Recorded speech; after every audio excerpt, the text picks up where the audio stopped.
You will hear a number of different recordings, and you will have to answer questions on what you hear. There will be time for you to read the instructions and questions, and you will have a chance to check your work. All the recordings will be played once only. The test is in 4 sections.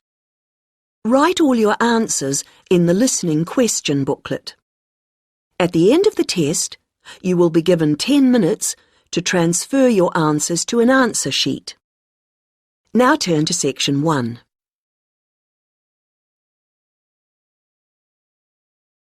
Section 1. You will hear a woman telephoning a travel agent to book a holiday. First, you have some time to look at questions 1 to 7.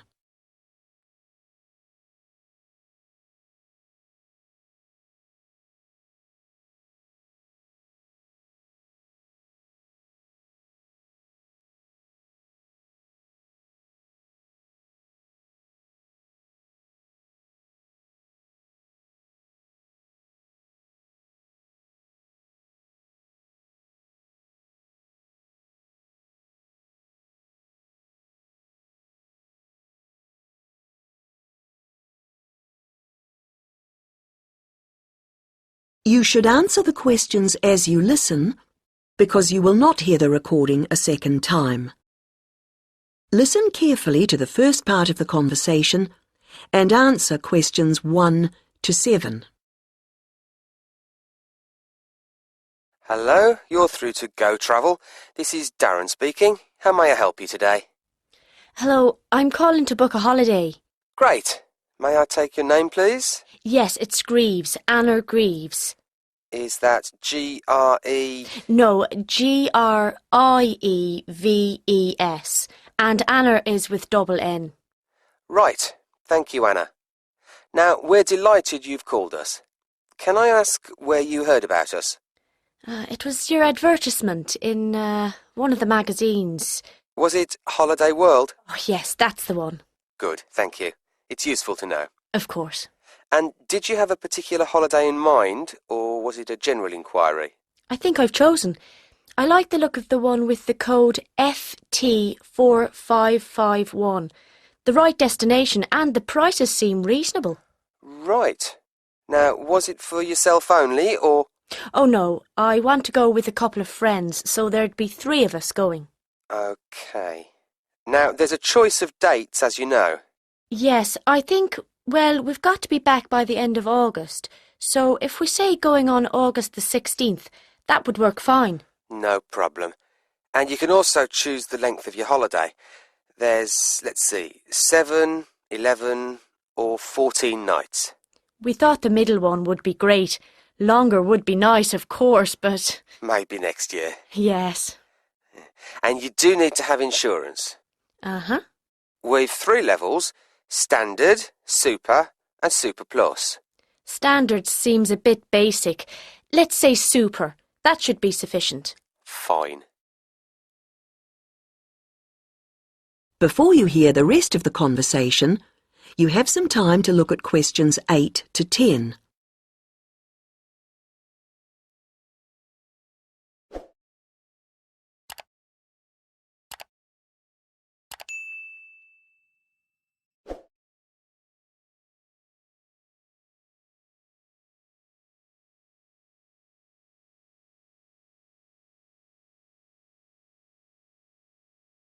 Now listen and answer questions 8 to 10.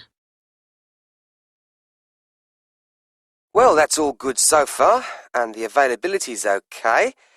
Have you looked through the list of options? They're in the advertisement. I have, and I've got the list here. Some of them do seem a good idea. Which ones would you like to take? In terms of the hotel, the offer of picnic lunches, we'd leave that. We'd rather go to cafes. I think a balcony for the room is a must. It's so nice to sit out, enjoying the view. Oh, yes. And then the trips. I think we'll pass on the night bus one. I never really enjoy the commentaries. And museums aren't really my sort of thing, to be honest, any more than dances. Uh-huh. But I like practical things, so I think the demonstration of local arts could be fun. Yes, I would think so. And then in terms of getting out of town, going up the river on a boat sounds delightful, and I wouldn't want to miss that. But the mountains, well, sitting in a coach on those winding roads. I understand. OK, well, that's all I need for the booking at this point. Just a few details for you, and then we'll check the payment. That is the end of section 1. You now have half a minute to check your answers.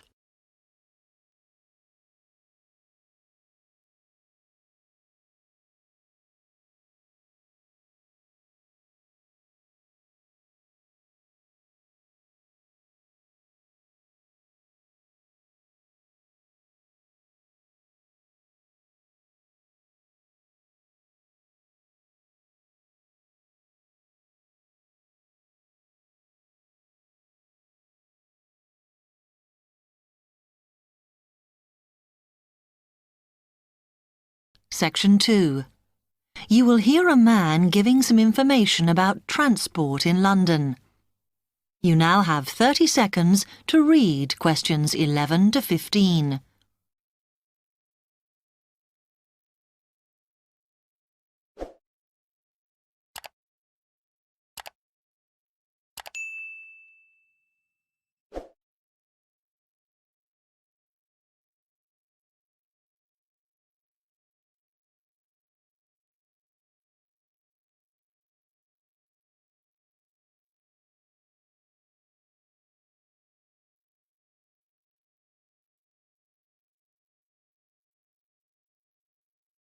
Hello, can I help you? Oh, yes. I was wondering what the best way was for me to get around London. Well, there are a lot of possibilities. As you probably realise, the main ways to get around are bus, train and tube. Oh. The Underground. Oh. It depends how much you want to spend. All forms of transport offer special tickets, such as cheap day returns on the trains and so on. Overall, you'll spend less on the bus, as it operates on a basic flat fare for each journey. But of course it may not go to where you need to travel to. The mainline trains only operate in the outlying areas, though a few cross London, whereas the tube has stations which are placed in central areas of the city, close to the main sites and shops. Obviously there are more bus stops, but you will probably have to change buses to get where you want, which can be inconvenient. You will find that the buses are mainly in the central areas, but some tube lines go quite a long way out of London, so you could use this for longer journeys.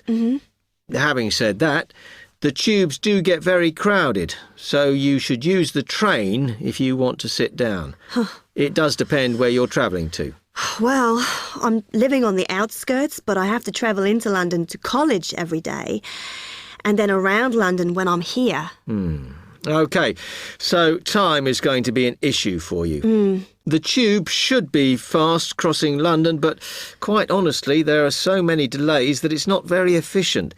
Again, the train has fewer stops, so is probably your quickest option to get to and from college. Of course, which service you use might depend on how frequent it is. I mean, the trains might only be every 20 minutes or whatever, but a timetable is published to save you hanging around. There are a lot of tube trains at busy times of day, but fewer at other times, whereas the buses run every 5 minutes through most of the day, and there are night buses. But you'll need to check out your route first. You now have 30 seconds to read questions 16 to 20.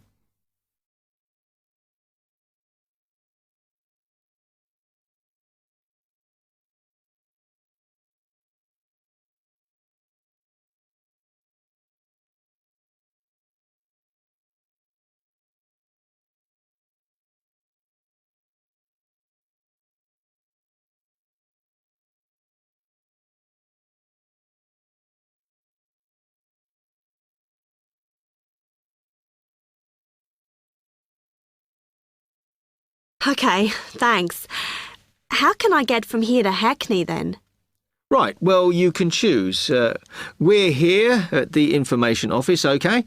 Now, next to us, on the corner of the High Street and Sweet Street, is the bus stop, opposite the bank. Uh-huh.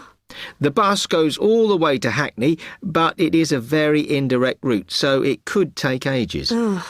If you want to take the train, walk down the High Street towards the city, go past the bank, and on your left is the station, just before you get to the post office. There's a mainline service to Hackney Wick, so if you need to get into the centre of Hackney, you may need to pick up a bus when you get there. Opposite the post office, on the corner of Hart Lane, is the tube entrance. You'll see the big signs. That's probably the best way to get there, though you may have to change. It's probably best if you go and get a travel card first. To get to the ticket office, you go out of here onto the High Street. Then turn into South Street, and the ticket office is on your right opposite the cinema. Of course, you may decide it's quicker to take a taxi. But it's a long way, so I think it'll be very expensive. If you do want to get a cab, then the rank is outside here, just opposite the office.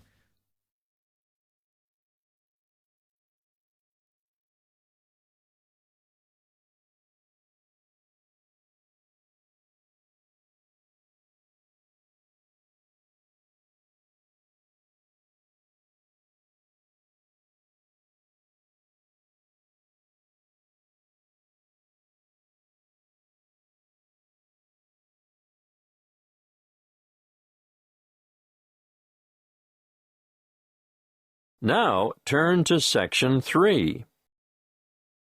Section 3. You will hear a conversation between two students discussing an assignment. First, you have some time to look at questions 21 to 26.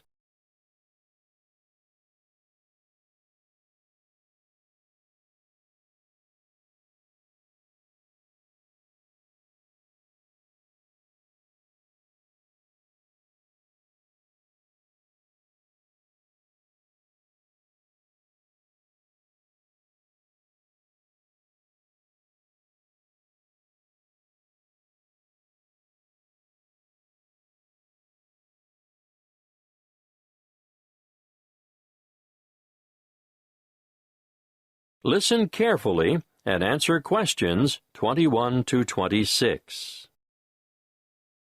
Hi, Opal. Any ideas about what we should do for our geography project? Hi, Perry.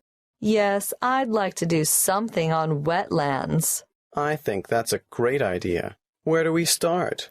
With a definition, of course. Something like a marshy area of land where the soil near the surface is saturated or covered with water, forming a special habitat for wildlife. And we could add, the flora and fauna of the area are reliant on the waterlogged soil for their survival. Yes, that's a major problem, actually. When commercial developers or farmers come along and decide to drain the swamps, everything dies. The practice is all too common, unfortunately. Did you know that as a result, wetlands are recognized internationally as one of the most threatened types of habitat? That's right. We'll have to be sure to discuss their importance in our assignment.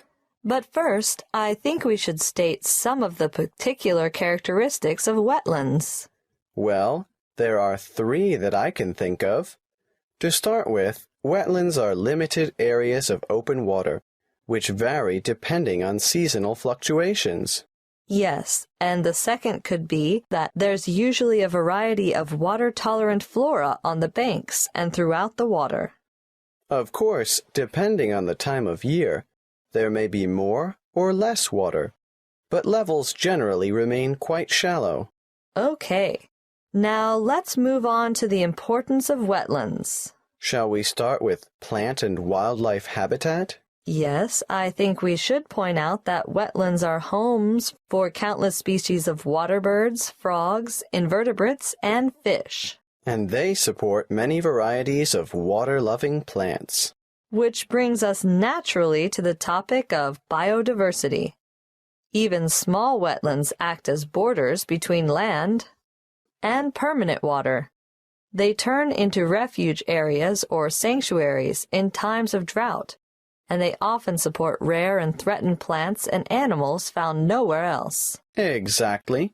And they're especially important as nurseries and breeding grounds for all kinds of fish, birds, and invertebrates. Wetlands are important for improving the purity of the water, too. Yes, that's because the flow of water through the wetlands is slowed by bank and in-stream plants, and so it allows sediment to settle.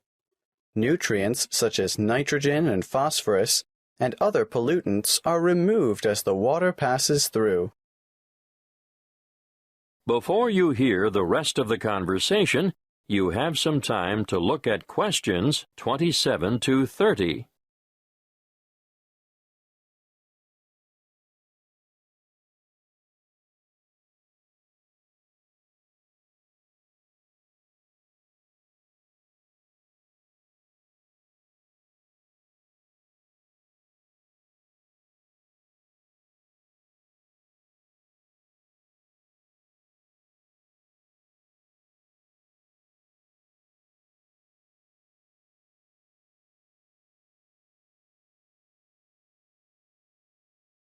Now listen and answer questions 27 to 30.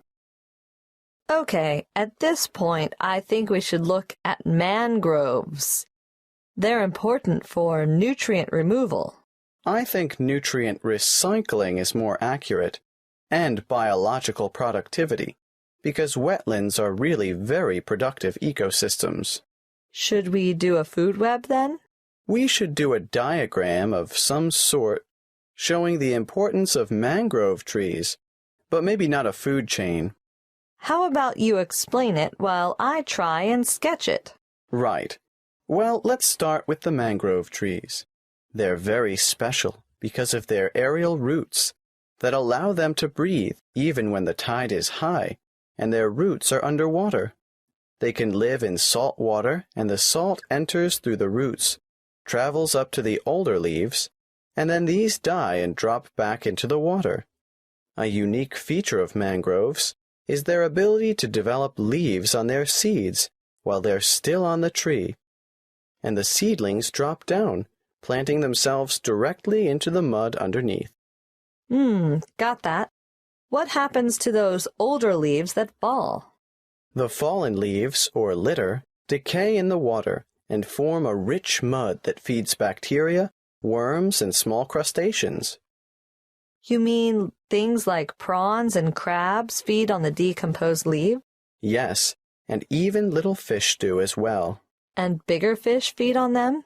Eventually, the remaining organic matter, which is now just very tiny particles, is taken up through the root system, providing nourishment for the mangrove trees. And the cycle begins all over again. Yes, that's exactly it. That's what we'll call it, the nutrient cycle of mangrove litter. Great. I'll go home and work on this, and we'll meet again tomorrow. Okay, see you then. That is the end of Section 3. You now have half a minute to check your answers.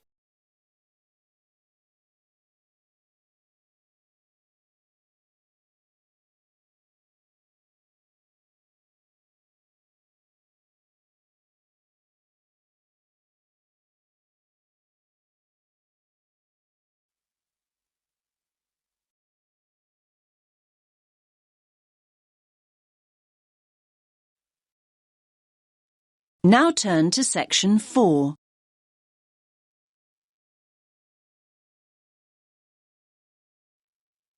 Section 4. You will hear part of a talk about motivation. First, you have some time to look at questions 31 to 40.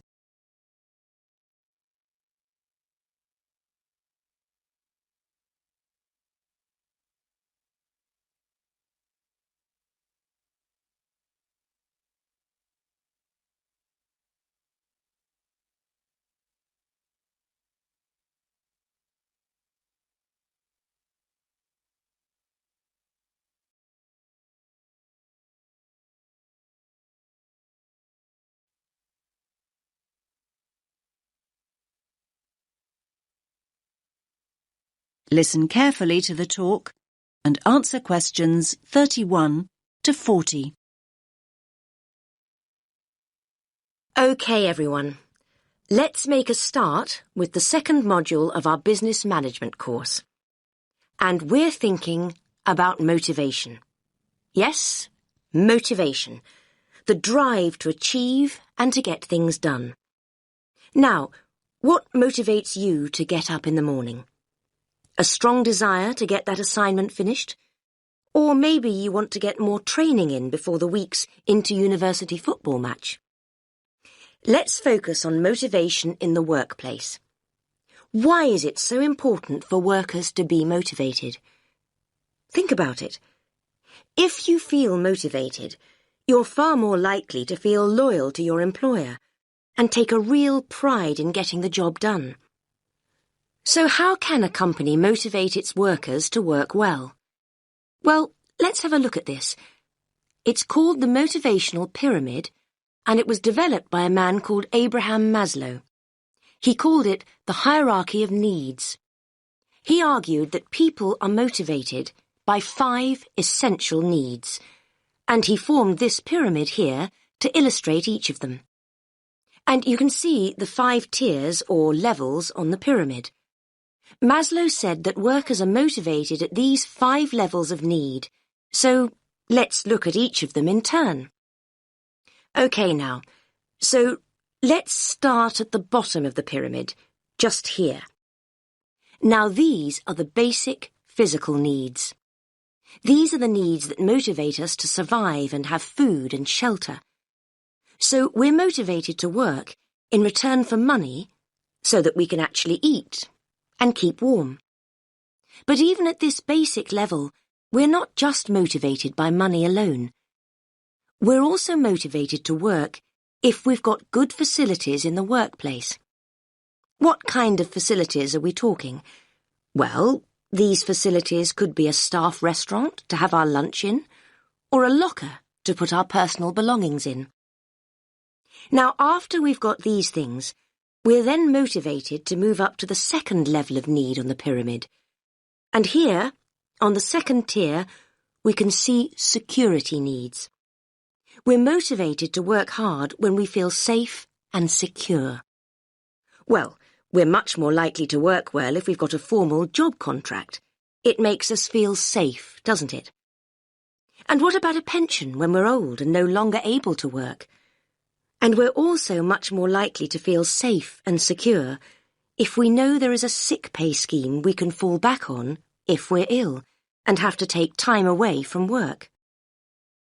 OK, so here we are at the third tier. Yes, just here. Social needs. Now, social needs refer to the need people have to belong or to be part of a group. Teamwork's a very important motivator. What does this mean in practice? Well, it might mean encouraging workers to get together to discuss various issues within the organisation. For example, pay increases.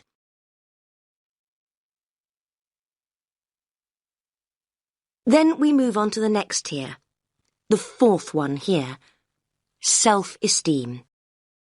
This means the kind of motivation that encourages us to experience a real sense of achievement.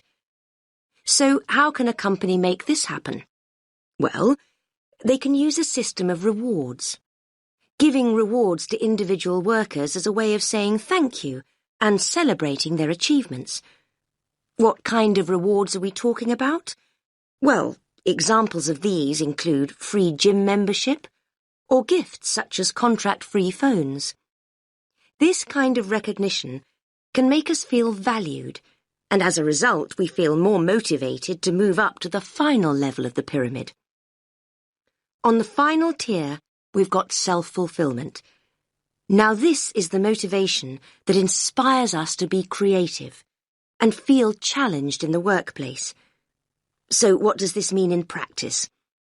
Well, it means making sure that workers have the opportunity to do the training they need and at the same time provide them with a personal development plan to help them reach their true potential. Personal development plans can help workers make progress and achieve higher goals. So, there we have it, the hierarchy of needs.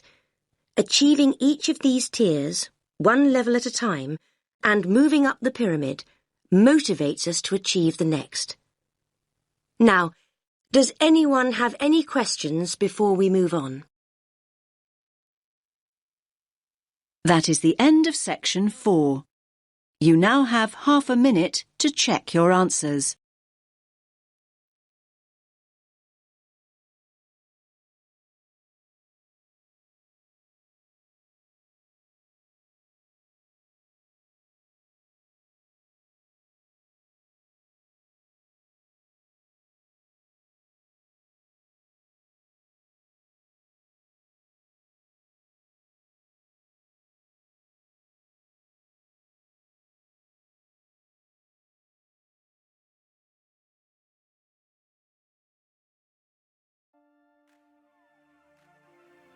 That is the end of the listening test. In the IELTS test, you will now have 10 minutes to transfer your answers to the answer sheet.